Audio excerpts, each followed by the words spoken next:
So I'm Graham Ault. I work at the University of Strathclyde in the United Kingdom. What I'm going to present this afternoon is the work of myself and a number of academic faculty and research associate colleagues at the University of Strathclyde, but also Kelvin Tembo here is at the University of Malawi Polytechnic. We got involved in work in Malawi and Gambia about 5 years ago, and have developed a number of projects in that time. And this presentation will tell you a bit about those, give you some background, and describe not really the technology, which the previous two presentations have focused on, wind technology and then a portfolio of technologies from CSI, but more the approach that we think has to be taken to integrate these effectively into communities in a sustainable way. And by sustainability, we mean the full range of aspects of sustainability. So that's what this presentation will do. I've got a little bit of context first of all. And these are things I'm sure we can readily accept. You know, some of the statements here is a deep need for sustainable energy solutions.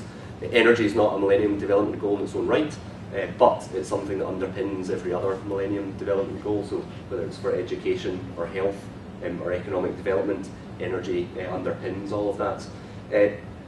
What we think is one major need is a need for demonstrated sustainable models for off-grid energy development to address the poor record so far. There's a lot of experimental approaches, a lot of interventions have been made which have failed for a number of reasons, and I think we think it's because sustainability has not been designed in from the beginning, and it's not been adequately considered in some of the interventions that have been made. The reason for off-grid is really just as a practical, mainly it's a practical way to produce electricity and provide electricity in rural and developing situations a lot quicker than it's likely that the grid will turn up. In Malawi, which I'll describe in a moment or two, 93% of the population doesn't have access to electricity, and there's very little likelihood of the grid being developed very fast. The rate of electrification for members of the population has remained pretty static for quite a long time now, despite a number of interventions. So off-grid approaches get around that. The paper and my presentation will focus on photovoltaic energy. That is simply the best choice, as we thought, for the situation we were working in. I think Louis said that earlier. Depending on the situation, the local factors, local resources, the technology choice would be different in different places. So some of the issues that have been identified with sustainability in terms of energy for development purposes are listed here. These are listed in the paper as well. There's obvious issues to do with where the finance comes from, the local capacity to build and design and maintain and operate and even decommission. There's a number of sustainability issues which are well recorded within environmental aspects as well. There's a number of other things too. A lack of whole life cycle thinking in terms of the energy solution that's put in. Designs that are fit for purpose for another situation, but not for the exact situation that they're being put into. An underestimation of ongoing support requirements. There's some great, well, sad but very insightful situations we came across in Malawi where we found broken equipment which are broken within 6 months of it being installed. And this is equipment that should have had a 20 or 25 year life. So there's an underestimation of the ongoing repair requirements, the ongoing knowledge requirements and skill requirements for sustaining an energy solution through a good lifetime. Security has been mentioned already. That's a very common failure of energy interventions. It's shiny equipment, especially solar panels, very shiny, very accessible, and they're a real target for theft. And also, there's a failure to understand the financial capacity of locals, not just for upfront capital cost, but also for ongoing maintenance and replacement costs as well, especially in a lot of the cases that have been mentioned so far. Energy storage through lead acid or lead batteries has been mentioned. They have a relatively short life, 7 years, 10 years perhaps if you're very fortunate. They will need replaced in the life cycle of an energy project, and so where the money for that comes from, especially when that's outside the resources of local folk, it's a bit of an issue.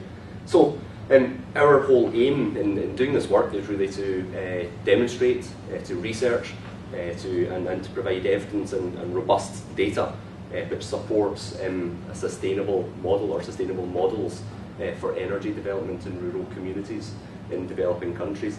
And scanning the literature in this area, there's not a lot of good evidence out there. There's not a lot of robust science in terms of the way people have monitored, evaluated, gathered their data, analysed their data.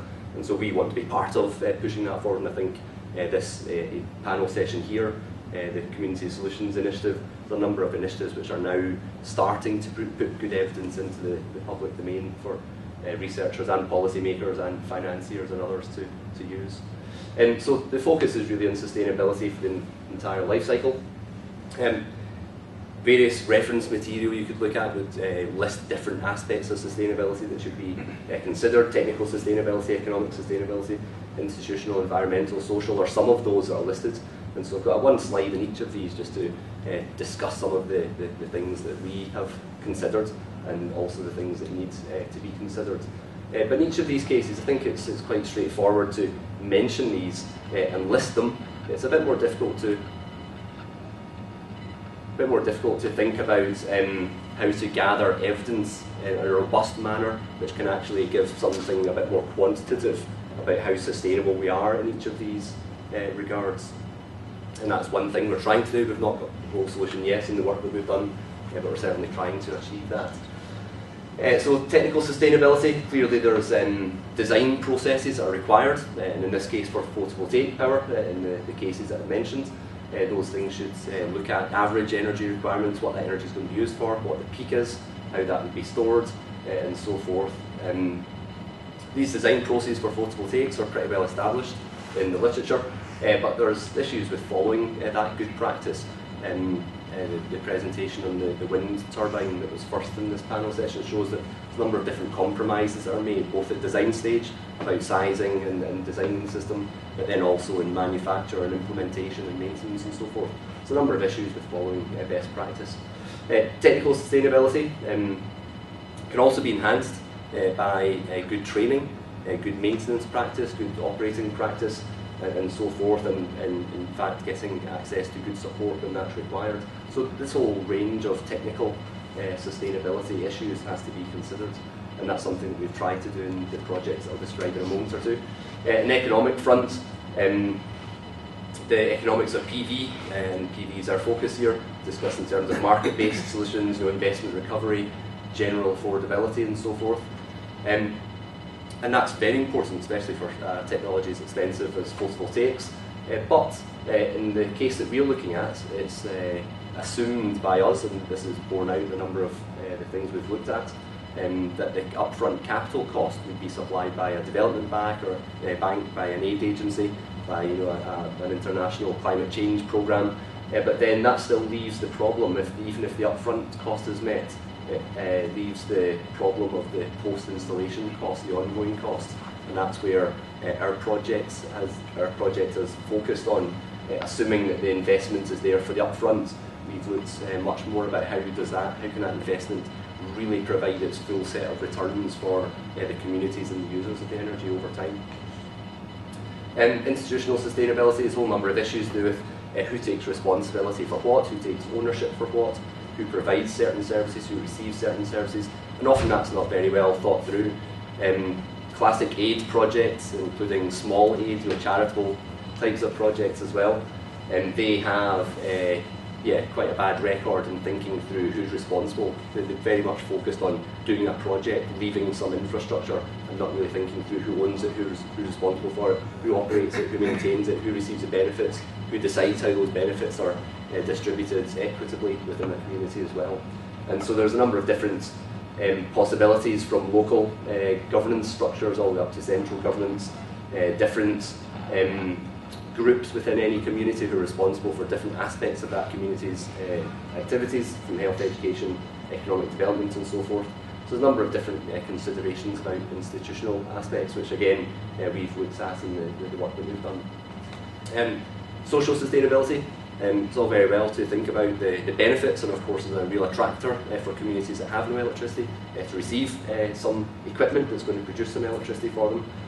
But the impact on the social structures the engagement, the sensitisation to the equipment, the training that's required, levels of accountability.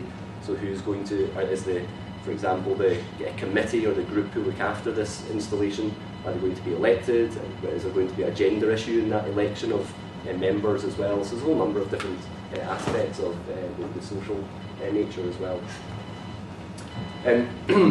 What our paper groups our kind of thinking on is under two different headings. One is community-focused design, the other is on community ownership and local support. So we discuss a number of different aspects of these two areas. The community-based design just talks about having to involve, having to engage with, having to look at the technology selection, having to look at the location, all aspects of the technical issues of the photovoltaic installation have to be based around a very close engagement with the community. So the budget has to fit, and the maintainability has to fit, the design has to fit, the size has to fit, the cost has to fit, all the technical aspects have to fit their local needs if this is going to produce the maximum local community benefits over a period of time. Likewise, our view is that in rural, developing country situations, the local community is best placed to actually own and manage the resource with support. It's our experience that the utility companies are not particularly interested, the central government departments are too remote and distant and probably not able to support, so therefore the local community should take these things into their own hands with the right levels of support from technical expertise, from financial expertise, microfinance and so forth.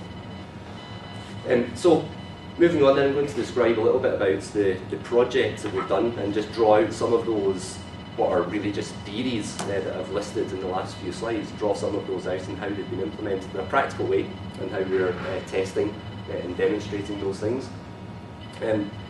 In our project, this is a group of, this is what the elected Community Energy Committee in one rural community in Malawi.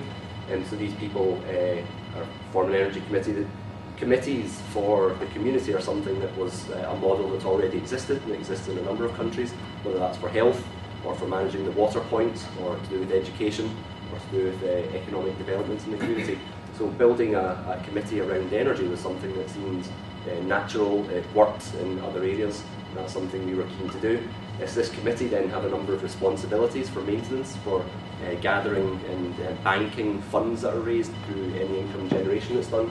They're trained up to do some basic technical oversight, and they know who to then contact if there are technical problems that they cannot manage themselves. So they're the kind of the focal point of owning and managing the energy solution, and we think that that provides the best chance because they're motivated, they've got self-interest in it, and that provides the best chance of the technology lasting through its full lifetime and producing all the benefits that we want it to do.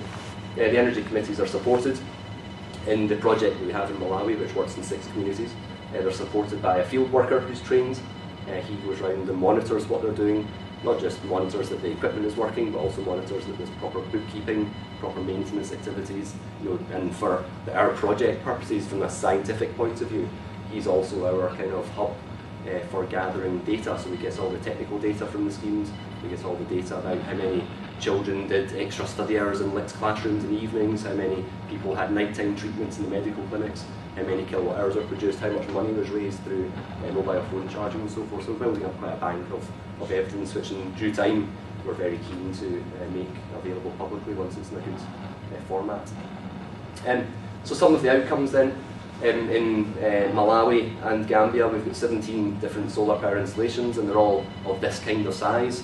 So 1 to 200 watts, 1 to 2 square meters of solar panel, that kind of size, with a battery energy storage solution with a charge controller, supplying a DC system, DC LED lighting mostly, DC compact fluorescent lighting, but also in some cases providing power through an inverter for some AC power applications as well.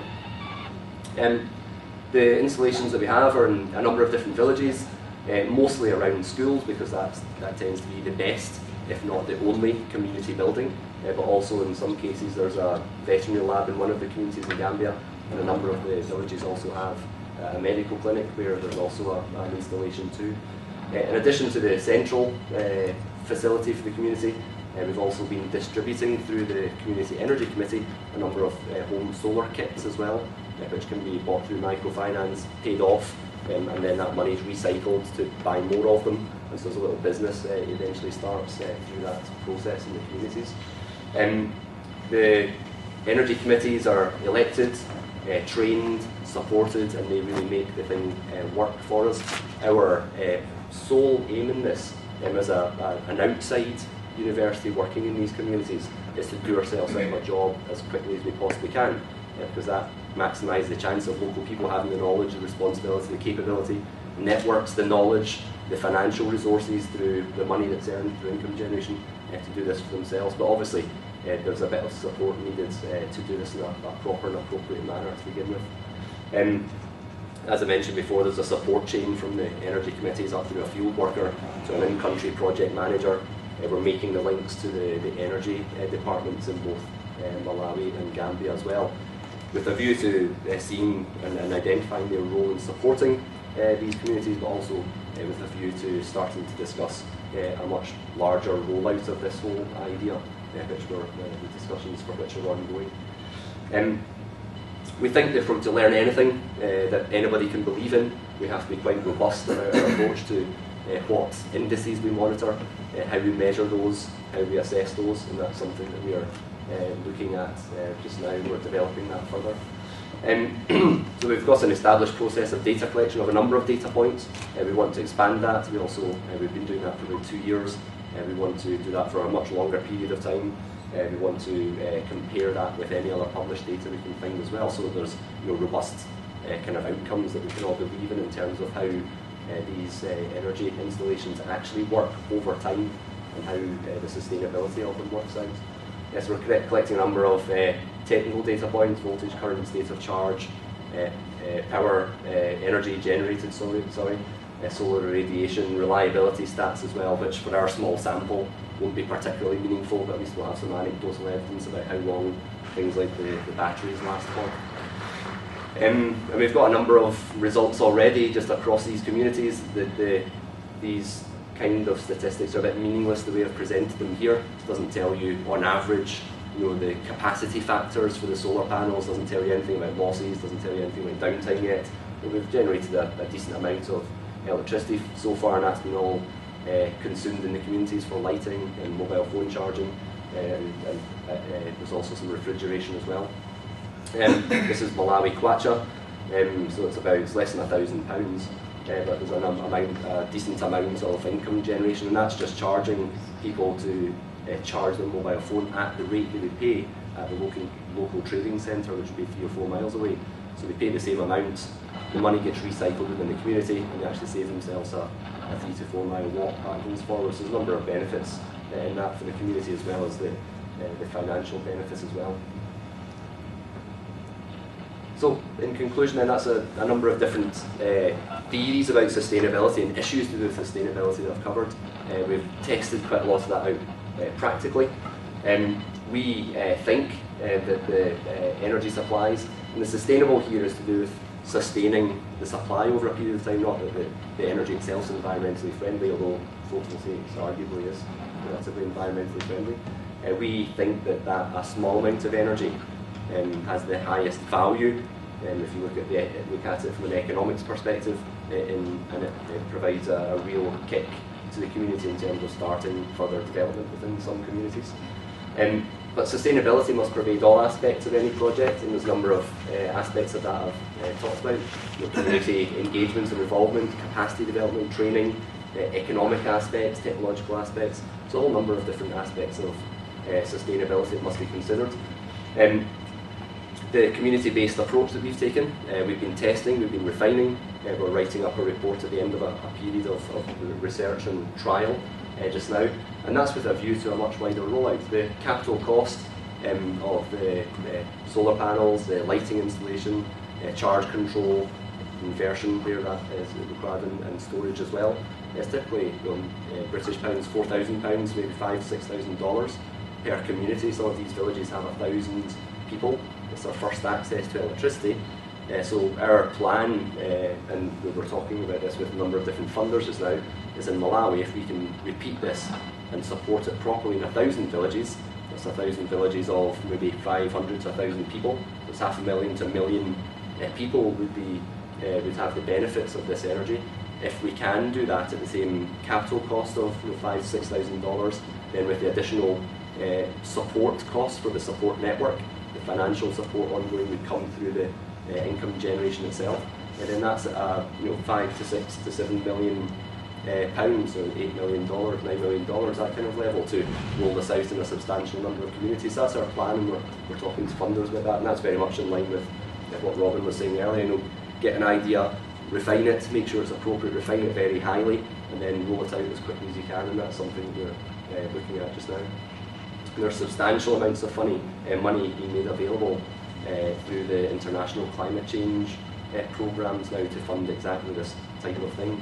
The UK's Department for International Development are creating a fund for climate change activities in developing countries of about £3 billion, so 4 to 5 billion US dollars, to do just this type of thing.